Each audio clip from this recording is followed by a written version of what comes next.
Hello everyone. चलो बच्चे, cost book keeping की हमने लेजर अकाउंट्स कौन कौन से बनते हैं बेटा, जर्नल एंट्रीज क्या क्या बनती हैं, वो हमने पिछली क्लास में देखा था। आज हम कुछ क्वेश्चंस करेंगे बेटा इसके कॉस्ट बुक कीपिंग पे।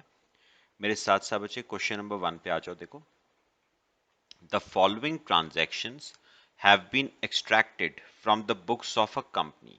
You are required to make journal entries in the cost journal assuming a system of control accounts. Purchase of raw material, carriage inward, stores issued to production, productive wages paid, unproductive wages paid, works overhead incurred, material issued for repairs, selling expenses paid, office expenses paid and cost of completed jobs. बेटा आपको क्या बनानी है? Journal entry. चलो मेरे साथ साथ आ जाओ बेटा। हेडिंग लिखना जर्नल एंट्रीज। हेडिंग सब लिख लो बेटा, जर्नल एंट्रीज। बच्चे हेडिंग सब लिख लो, जर्नल एंट्रीज।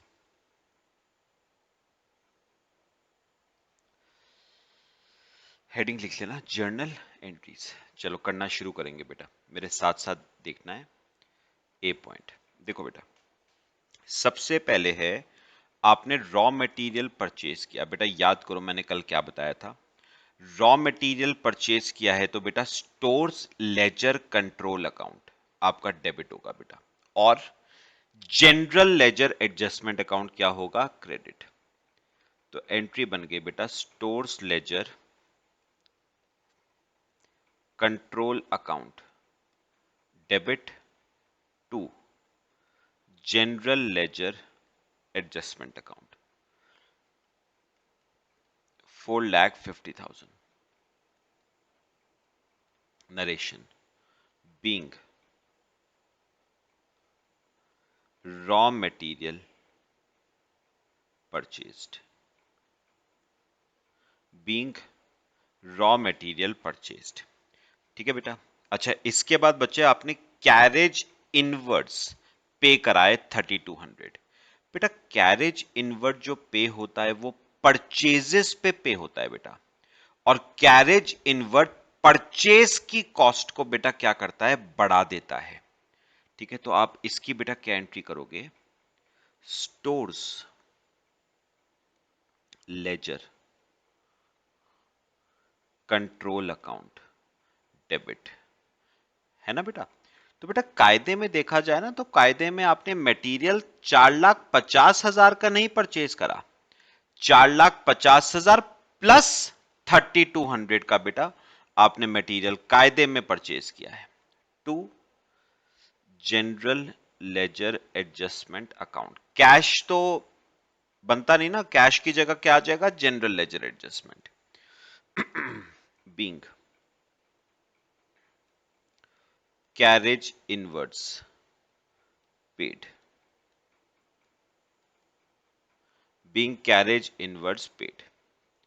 लो बेटा क्लियर हो गए दोनों एंट्रीज। अच्छा थर्ड, अब ये देखना जरा, स्टोर्स इशूड टू प्रोडक्शन।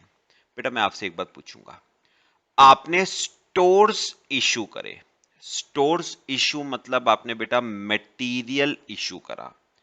जब आप मटेरियल खरीदते हो तो स्टोर्स अकाउंट को डेबिट करते हो, तो जब मटेरियल इशू करोगे तो बेटा स्टोर्स अकाउंट क्रेडिट करोगे ना। तो टू स्टोर्स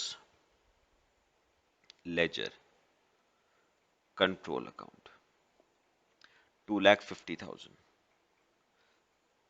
बेटा अगर आपको याद हो तो मैंने आपको एक बात बताई थी, जो मटेरियल है वो किसको इशू किया जाता है बेटा? प्रोडक्शन डिपार्टमेंट को। और प्रोडक्शन डिपार्टमेंट उस मटेरियल को पहले लगाता है बेटा वर्क इन प्रोग्रेस पे, फिर लगता है फिनिश्ड गुड्स पे। तो पहले किस पे लगेगा? वर्क इन प्रोग्रेस पे। तो work in progress control account debit to stores control account 2,50,000। ठीक है बेटा, नरेशन लिखो, being stores issued to production. चलो फोर्थ। अब सुनना, प्रोडक्टिव वेजेस पेड। बेटा प्रोडक्टिव वेजेस मतलब डायरेक्ट वेजेस, अनप्रोडक्टिव वेजेस मतलब इनडायरेक्ट वेजेस। एडअप करके मुझे बताओ टोटल वेजेस कितनी पे करी बेटा। 2,04,000 की डायरेक्ट और 70,500 की इनडायरेक्ट, तो टोटल आपने पे करी 2,74,500। बेटा वेजेस पे करने की क्या एंट्री करोगे? Wages control account debit to cash. Cash की जगह क्या आएगा? General ledger adjustment 274,500। Narration being wages paid, being wages paid. अच्छा बेटा इसी के साथ ना हम एक एंट्री बेटा और बना लेंगे। मुझे बताओगे बेटा ये जो वेजेस हैं 274,500 की, इसमें 2,04,000 की कौन सी वेजेस है बेटा? डायरेक्ट। बेटा जो डायरेक्ट वेजेस होती है ना, वो तो चली जाती हैं work in progress control account में। अच्छा जो इनडायरेक्ट वेजेस होती हैं बेटा, वो फैक्ट्री ओवरहेड्स का पार्ट होती है, तो वो चली जाती हैं फैक्ट्री ओवरहेड कंट्रोल अकाउंट में। टू वेजेस कंट्रोल अकाउंट, तो डायरेक्ट वेजेस 2,04,000 चली गई work in progress control account में। इनडायरेक्ट वेजेस 70,500 चली गई फैक्ट्री ओवरहेड्स में, और ये आ गई 274,500। Narration being wages allocated. समझ आ रहा है बेटा? चलो अगला पॉइंट, वर्क्स ओवरहेड इंकर्ड मतलब फैक्ट्री ओवरहेड्स इंकर्ड। एंट्री बेटा factory overheads control account debit to cash की जगह क्या आ जाएगा? To general ledger adjustment account 3,65,000।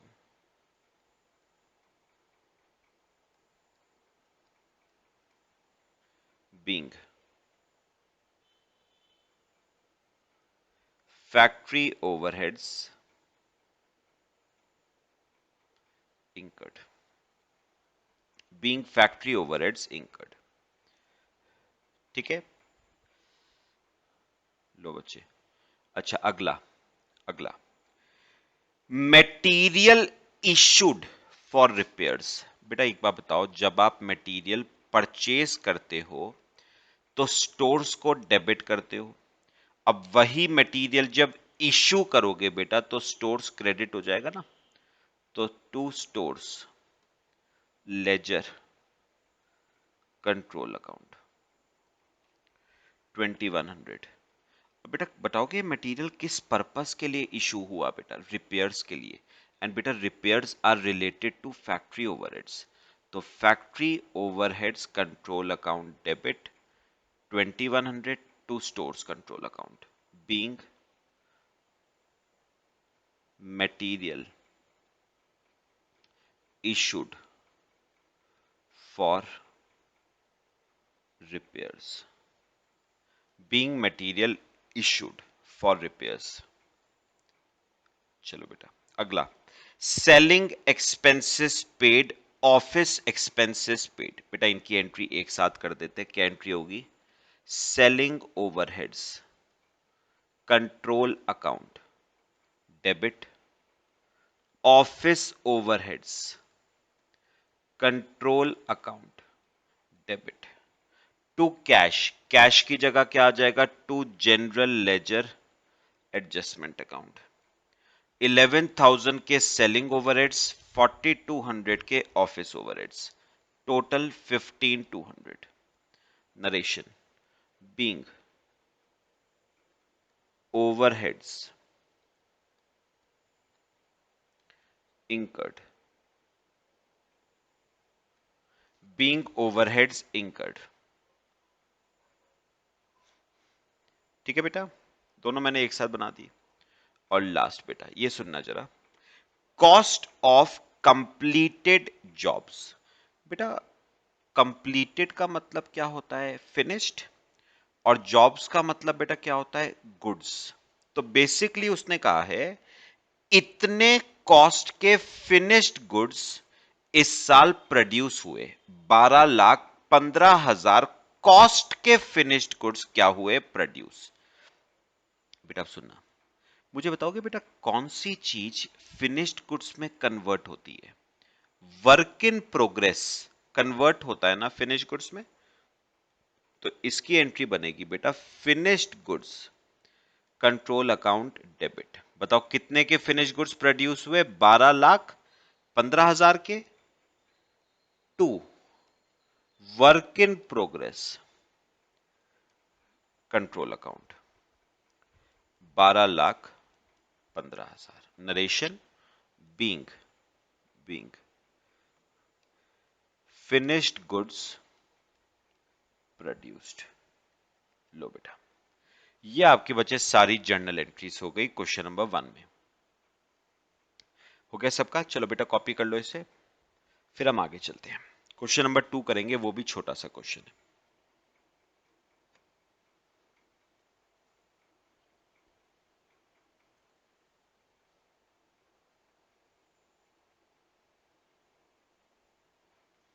चलो करें बेटा क्वेश्चन नंबर 2, आ जाओ मेरे साथ साथ। क्वेश्चन नंबर 2 देखो, देखो बेटा, पास जर्नल एंट्रीज। तो फिर से जर्नल एंट्रीज पास करनी है in cost books maintained on non integrated system. Issue of material, direct material, indirect material, allocation of wages, direct wages, indirect wages, over absorption of factory overheads and under absorption of administrative overheads. बस छोटा सा question है बेटा। चलो आप heading लिखो, journal entries बनाएंगे। Heading लिखना,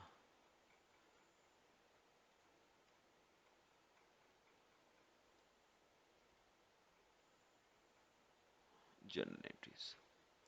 चलो बेटा सबसे पहले ना फर्स्ट पॉइंट पे आओ बेटा, issue of material.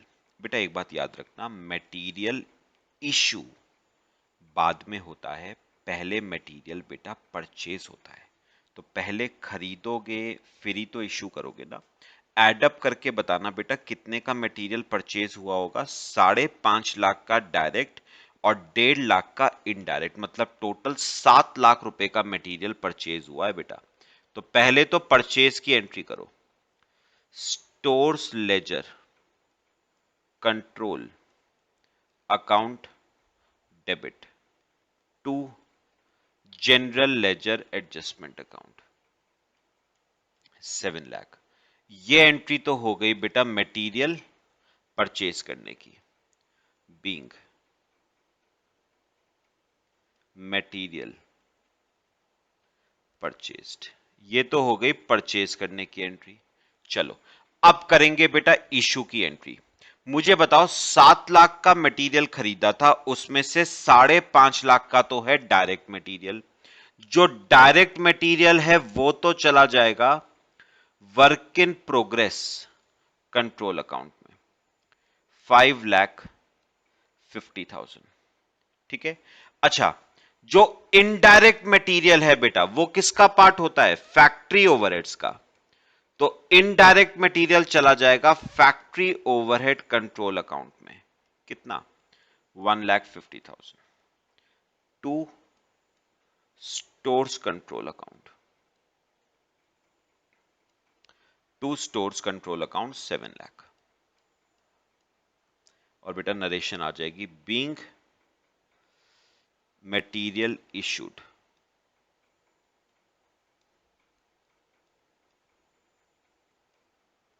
Being material issued. ठीक है बेटा। चलो ये आपका पहला ट्रीटमेंट हो गया, मटेरियल परचेज किया पहले फिर इशू करा। अब बेटा सेकंड पढ़ना, एलोकेशन ऑफ वेजेस, तो बेटा इसमें भी याद रखोगे वेजेस एलोकेट बाद में होंगी, पहले वेजेस इंकर होंगी। तो पहले वेजेस इंकर करना फिर एलोकेट करना। तो बनाओ बेटा पहले इंकर करने की entry, wages control account debit to general ledger adjustment account. 2,40,000 रुपए की वेजेस बेटा इंकर हुई हैं।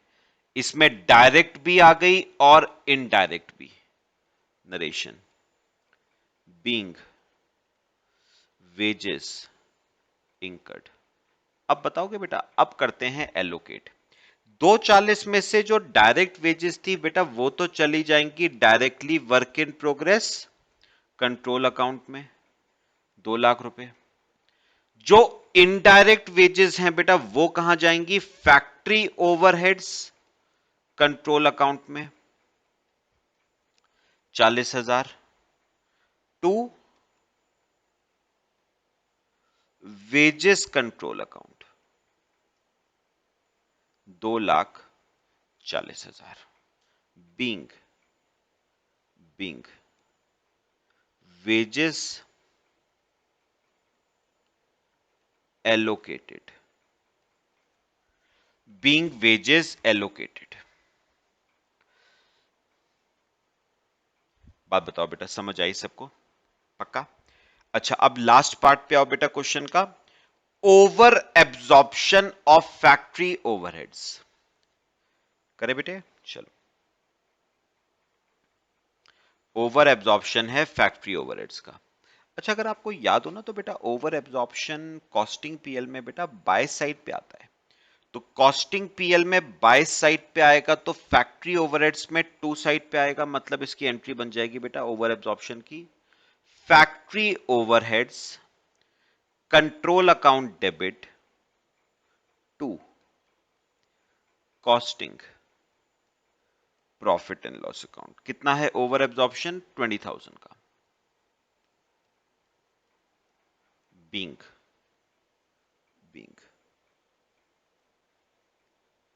Factory overheads over absorbed, being factory overheads over absorbed. और बेटा इसमें लास्ट आ जाता है under absorption of administrative overheads. अच्छा, अंडर एब्जॉर्प्शन कॉस्टिंग पीएल में बेटा डेबिट होगा, तो कॉस्टिंग पीएल डेबिट होगा, कॉस्टिंग पीएल डेबिट होगा, और administrative overheads control account credit होगा to administrative overheads control account 10,000 being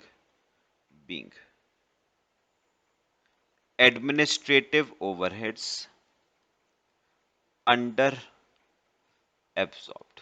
लो बेटा, सिंपल सा क्वेश्चन था, हो गया बच्चे। मेरे ख्याल से बेटा जर्नल एंट्री सबको क्लियर हो रही है। फिर एक थोड़ा सा लेंदी क्वेश्चन बेटा करते हैं, कॉपी करो इसे।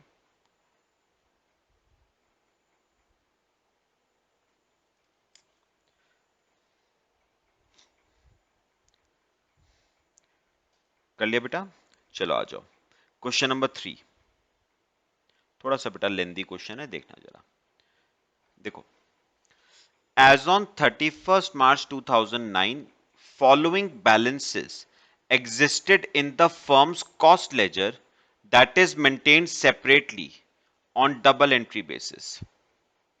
डेबिट क्रेडिट आपको दे रखा है, स्टोर्स का बैलेंस, वर्क इन प्रोग्रेस का, फिनिश गुड्स का, मैन्युफैक्चरिंग ओवरहेड्स का क्रेडिट बैलेंस, और कॉस्ट लेजर कंट्रोल अकाउंट मतलब general ledger adjustment account. During the next year following items arose. Finished products आपको दे रखे हैं, manufacturing overheads incurred, raw material purchased, direct wages, indirect wages, cost of sales, material issued to production, sales return at cost, material return to suppliers, manufacturing overheads charged to production। You are required to prepare cost ledger control account बनाना है, stores laser बनाना है, work in progress बनाना है, finish stock बनाना है, manufacturing overheads बनाना है, wages बनाना है, cost of sales बनाना है और बेटा ट्रायल बैलेंस बनाना है at the end of the quarter. तो ऑलमोस्ट बच्चे सारे लेजर अकाउंट्स बनाने हैं आपको। चलो करना शुरू करेंगे ध्यान से बेटा, इस टाइप का क्वेश्चन आ जाता है। आओ मेरे साथ साथ। हम लोग ना थोड़े से लेजर अकाउंट्स बेटा सीक्वेंस में बनाएंगे। जो सीक्वेंस मैंने कल बताया था ना आपको, सबसे पहले बनता है बेटा स्टोर्स कंट्रोल अकाउंट।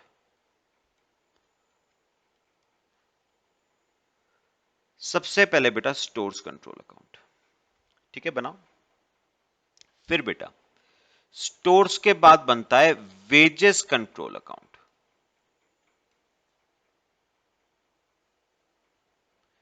स्टोर्स के बाद बनता है वेजेस कंट्रोल अकाउंट। अच्छा बेटा वेजेस के बाद बनता है factory overheads control account. Factory overheads control account. Factory overheads के बाद बनता है work in progress control account. ठीक है, वर्क इन प्रोग्रेस के बाद बेटा बनता है finished goods control account. Finished goods control account. बेटा फिनिश्ड गुड्स कंट्रोल अकाउंट के बाद वैसे बनता है एडमिनिस्ट्रेटिव ओवरहेड्स, सेलिंग ओवरहेड्स, लेकिन मेरे ख्याल से बेटा ये दोनों तो क्वेश्चन में मुझे दिख नहीं रहे हैं। ठीक है, तो छोड़ो इसे। फिर बनाओ बेटा कॉस्ट ऑफ सेल्स का कंट्रोल अकाउंट, बस यहीं तक बना लो। कॉस्ट ऑफ सेल्स का कंट्रोल अकाउंट यहां तक बना लो बेटा, ठीक है ना। और एक बेटा मेन अकाउंट हमारा जनरल लेजर एडजस्टमेंट तो खैर बना ही लो। जनरल लेजर एडजस्टमेंट यानी कॉस्ट लेजर कंट्रोल अकाउंट, ये तो बना ही लो बेटा। तो सुनो बेटा मैंने टोटल कितने अकाउंट्स बनाए हैं, बनाओ मेरे साथ साथ। स्टोर्स का, वेजेस का, फैक्ट्री ओवरहेड्स का, वर्क इन प्रोग्रेस का, फिनिश्ड गुड्स का, कॉस्ट ऑफ सेल्स का, जनरल लेजर एडजस्टमेंट का। 7 अकाउंट्स बेटे। और अगर आप नीचे पढ़ोगे ना बेटा, यही 7 अकाउंट आपको बनाने थे। चलो आओ, एक काम करो बच्चे, आपको ओपनिंग ट्रायल बैलेंस दे रखा है। जो ओपनिंग बैलेंसेस हैं उन्हें लिखना शुरू करो। स्टोर्स का ओपनिंग बैलेंस 3 लाख, तो ये तो हो गया opening stock of raw material 3 lakh. Work in progress का 1.5 lakh opening balance, to balance brought down 1.5 lakh. Finished goods का ओपनिंग 2.5 लाख, तो टू बैलेंस ब्रॉट डाउन 2,50,000। फिर फैक्ट्री ओवरहेड्स कंट्रोल अकाउंट 15,000, तो फैक्ट्री ओवरहेड कंट्रोल अकाउंट में लिखना बाय साइड पे बेटा credit balance है, बाय बैलेंस ब्रॉट डाउन 15,000।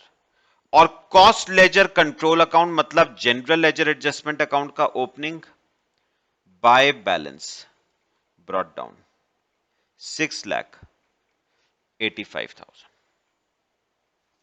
लो बच्चे कॉपी करो, फिर बेटे एंट्रीज हम पोस्ट करना शुरू करेंगे। कर लिया सबने? चलो बच्चे आ जाओ मेरे साथ साथ अपनी एंट्रीज पे। पहली, फिनिश्ड प्रोडक्ट्स एट कॉस्ट 225। अभी बेटा क्वेश्चन नंबर 1 में हमने करा था कितने कॉस्ट के फिनिश्ड गुड्स इस साल प्रोड्यूस हुए। 2,25,000 कॉस्ट के फिनिश्ड गुड्स इस साल प्रोड्यूस हुए। बेटा कौन सी चीज फिनिश्ड गुड्स में कन्वर्ट होती है? वर्क इन प्रोग्रेस कन्वर्ट होता है बेटा फिनिश्ड गुड्स में। तो इसकी एंट्री पता है क्या बनाएंगे हम? Finished goods control account debit to work in progress control account 2,25,000, और फिनिश वर्क इन प्रोग्रेस में आ जाएगा by finished goods control account 2,25,000।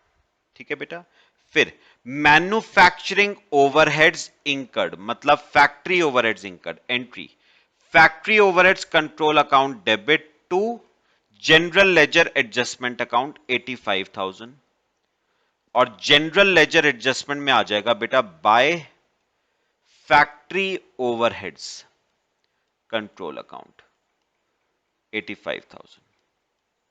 ठीक है बेटा।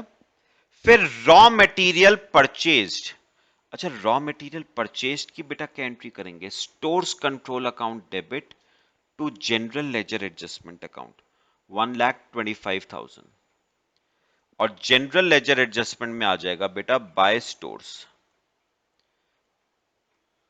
बाय स्टोर्स कंट्रोल अकाउंट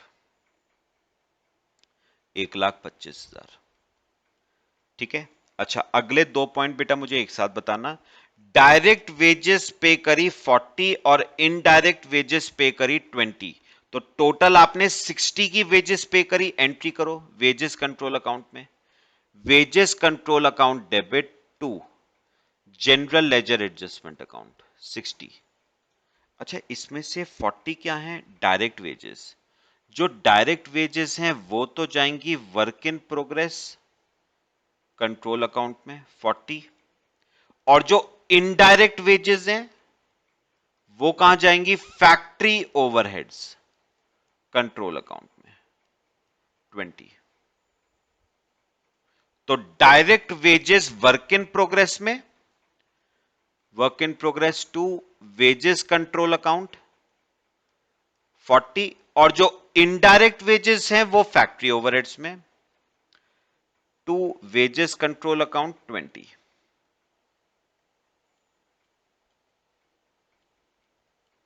ठीक है बेटा।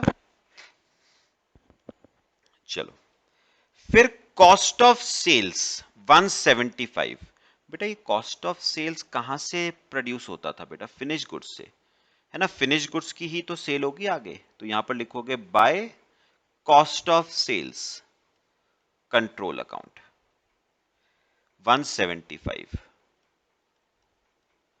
और कॉस्ट ऑफ सेल्स में 2 finished goods control account 175, material issued to production, बेटा मुझे एक बात बताओ, मटेरियल इशू करा है, बेटा जब मटेरियल खरीदते हो स्टोर्स को डेबिट करते हो ना, तो जब मटेरियल इशू करोगे तो स्टोर्स को क्रेडिट करोगे, किसको इशू करा बेटा, प्रोडक्शन डिपार्टमेंट को, और प्रोडक्शन डिपार्टमेंट मटेरियल को पहले किस पे लगाएगा बेटा, वर्क इन प्रोग्रेस पे 135, work in progress to stores control 135,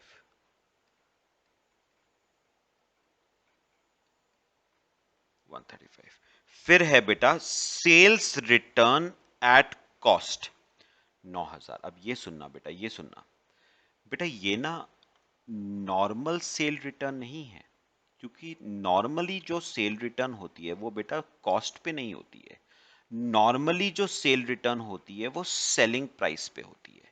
तो ये नॉर्मली जो ट्रेडिंग पीएल में आप सेल्स में से माइनस करते थे सेल रिटर्न, ये वो नहीं है बेटा, क्योंकि वो सेल रिटर्न बेटा सेलिंग प्राइस पे होती है, जबकि ये सेल रिटर्न कॉस्ट पे है। तो ये क्या होगी, सुनो सुनो, मुझे बताओ आपने कितने कॉस्ट का सामान बेचा था, 175 कॉस्ट का सामान बेचा था, उसमें से 9,000 कॉस्ट का सामान बेटा वापस आ गया।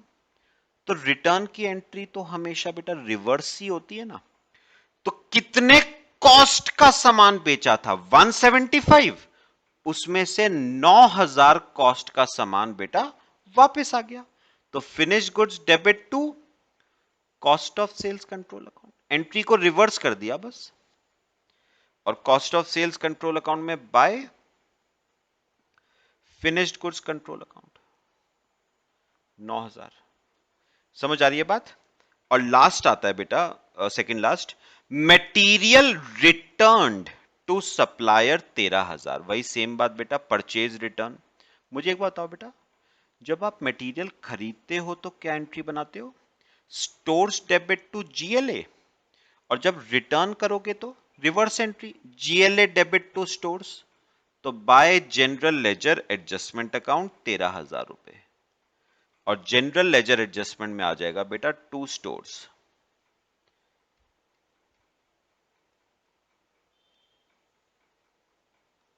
टू स्टोर्स कंट्रोल अकाउंट 13,000 रुपए। फिर बेटा इसके बाद मैन्युफैक्चरिंग ओवरहेड्स चार्ज्ड, चार्ज्ड मतलब एब्जॉर्ब्ड टू प्रोडक्शन 85। अब सुनो बेटा, ये रहे आपके मैन्युफैक्चरिंग ओवरहेड्स। एक बात बेटा याद करना, एब्जॉर्ब्ड ओवरहेड्स किस साइड पे आते हैं? बाय साइड पे। और एब्जॉर्ब्ड ओवरहेड्स बेटा जाते कहां पर हैं? ओवरहेड्स कहां पर एब्जॉर्ब होंगे?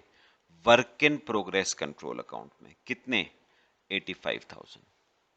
और वर्क इन प्रोग्रेस में लिखना to factory overheads control account 85,000। लो बेटा, मेरे ख्याल से एंट्रीज बेटा मैंने सारी कर ली हैं। अब हम ना सीक्वेंस में बेटा, सीक्वेंस में अकाउंट्स को क्लोज करना शुरू करेंगे। मेरे साथ साथ आ जाओ स्टोर्स कंट्रोल अकाउंट पे। पहले 3 लाख, 125 माइनस 135 माइनस 13, 2,77,000 आ गया स्टोर्स का बैलेंस। तो ये हो गया closing balance. Bye balance carried down 277।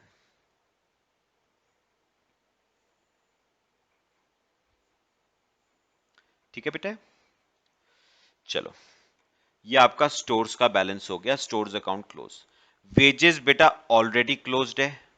Factory overheads देखना, 85 प्लस 20 माइनस 15 माइनस 85, बेटा डिफरेंस आ रहा है 5,000 पे, 5,000 का। और आपको अच्छी तरह पता है बेटा, जब आप एक्चुअल ओवरहेड्स को एब्जॉर्ब्ड ओवरहेड से बेटा कंपेयर करते हो तो क्या आता है? अंडर एब्जॉर्प्शन या ओवर एब्जॉर्प्शन। और क्योंकि बाय साइड पे आ रहा है तो अंडर एब्जॉर्प्शन होगा बेटा। कहां जाएगा? कॉस्टिंग पीएल में। ब्रैकेट्स में लिख लेना under absorption.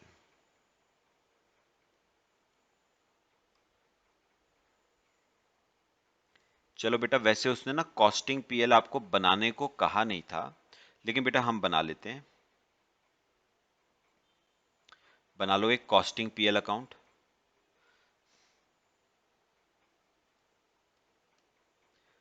Costing PL, costing PL में आ गया सबसे पहले to factory overheads control account. कितने रुपए का बेटा? अंडर एब्जॉर्प्शन 5,000 का। चलो, तो फैक्ट्री ओवरहेड्स कंट्रोल अकाउंट हो गया। अब आ जाओ बेटा work in progress control account. 1,50,000, 40,000, 135, 85 minus 225, 1,85,000 बेटा वर्क इन प्रोग्रेस के बाय साइड पे बच रहा है। ये हो जाएगा closing balance work in progress का। By balance carried down 185। ठीक है बेटा, चलो वर्क इन प्रोग्रेस। अच्छा, फिर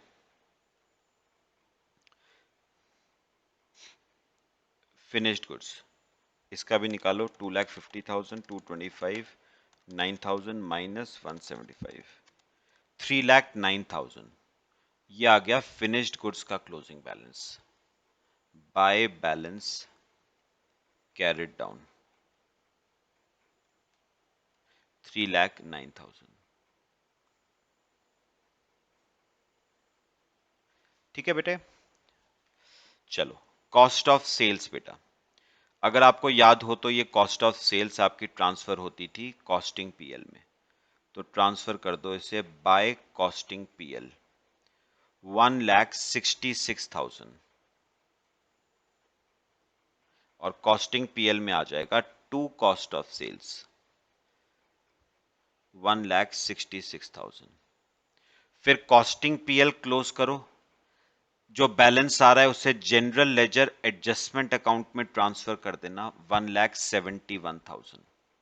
वैसे नॉर्मली बेटा कॉस्टिंग पीएल से ना प्रॉफिट आता था, लेकिन इस क्वेश्चन में ना बेटा प्रॉफिट आ नहीं सकता। रीजन उसका क्या है, सेल्स की फिगर क्वेश्चन में आपको दे ही नहीं रखी है। तो अगर सेल्स नहीं है तो प्रॉफिट तो आ ही नहीं सकता ना। तो जो भी बैलेंस आ रहा है कॉस्टिंग पीएल का, उसे बेटा जनरल लेजर एडजस्टमेंट में ट्रांसफर कर देना। और जनरल लेजर एडजस्टमेंट में लिखो टू कॉस्टिंग पीएल 1,71,000। अब चेक करना डिफरेंस बेटा।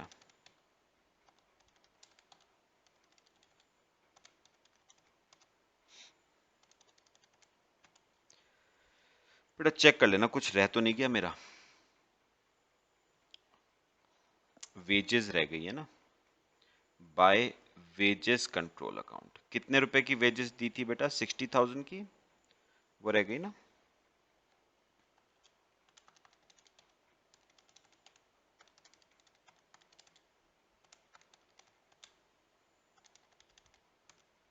$7,71,000 का बेटा क्लोजिंग बैलेंस आ गया आपका। To balance carried down 7,71,000। General ledger adjustment का बेटा क्लोजिंग आ गया 7,71,000। लो बेटा कॉपी करो इसे।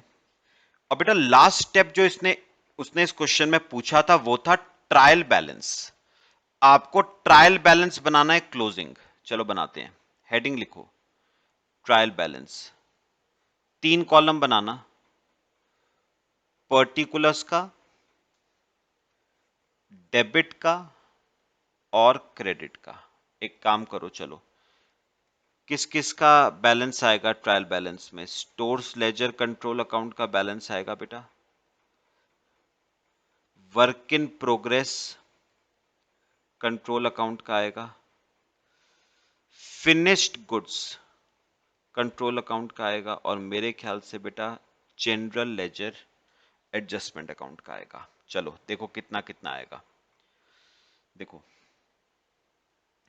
बेटा स्टोर्स का तो है 277, स्टोर्स का तो है 277, वर्क इन प्रोग्रेस का है बेटा 185, ठीक है, और फिनिश गुड्स का है 3,09,000। चलो लिखो बेटा। स्टोर्स का तो बेटा आ गया 277 debit balance, work in progress का आ गया 185 डेबिट बैलेंस, फिनिश्ड गुड्स का आ गया 3,09,000 डेबिट बैलेंस, और जनरल लेजर एडजस्टमेंट का क्रेडिट बैलेंस आया 771 का। बस टोटल कर लो, टोटल आ जाएगा बेटा 7,71,000। बस ये आपका बच्चे ट्रायल बैलेंस क्या कर गया, टैली कर गया 7,71,000। ठीक है बेटा, चलो कॉपी करो बच्चे, बाकी नेक्स्ट क्लास में डिस्कस करेंगे। क्लियर हुए मेरे ख्याल से तीनों क्वेश्चंस बेटे। चलो कॉपी कर लो।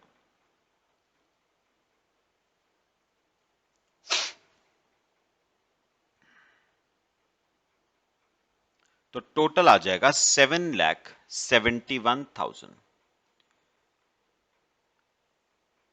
टोटल आपका आ गया 7,71,000। तो इस टाइप का बेटा क्वेश्चन कई बार आपके ना एग्जाम्स में आ जाता है। ठीक है, चलो बच्चे बाकी हम नेक्स्ट क्लास में डिस्कस करते हैं। Till then thank you.